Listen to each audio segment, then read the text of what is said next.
மக்களை கீழப்பாவூர் திரிவாலீஸ்வரர் கோயிலினுடைய புனரமைப்பு ஒரு 20 வருஷத்துக்கு அப்புறமா மிகச் சிறப்பாக நடந்து வருகிறது. நீங்கள் நம்ம நரசிம்மர் கோயில் எந்த அளவுக்கு தமிழகத்தில் மிகப்பெரிய ஒரு புகழை அடைவதற்கு முக்கிய காரணமாகவும், அதே நேரத்தில் இந்த திருவாலீஸ்வரர் கோயிலும் புனரமைப்பில் ஒரு மிகச்சிறப்பான ஒரு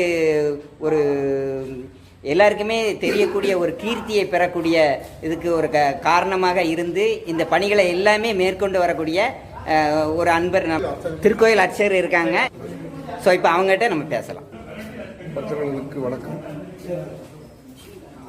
தென்காசி மாவட்டம் ஆலங்குளம் தாலுகா கீழப்பாவூர் அருள்மிகு சிவகாமி அம்பாள் சமேத திருவாலீஸ்வரர் திருக்கோவிலில் வருகின்ற 25/3/2026 அன்று ஜீர்ணோத்தாரண அஷ்டபந்தன மகா கும்பாபிஷேகம் நடைபெற உள்ளது.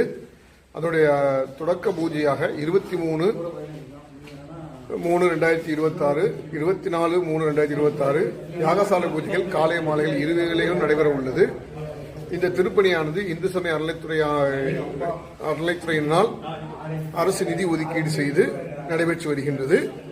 திருப்பணிகள் முழுமையடைந்து இப்பொழுது யாகசாலை பூஜைகள் ஆரம்பமாக இருக்கிறது.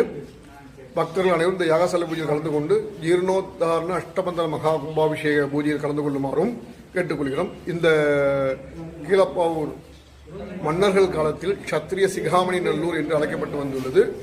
சுமார் 1100 ஆண்டுகள் பழமையானதாக கருதப்படுகிறது. இவ்வாலயத்துக்கு திருவாலீஸ்வரர் என பெயர். வாலி பூஜை செய்ததால் திருவாலீஸ்வரர் என்று அழைக்கப்பட்டு வருகிறது.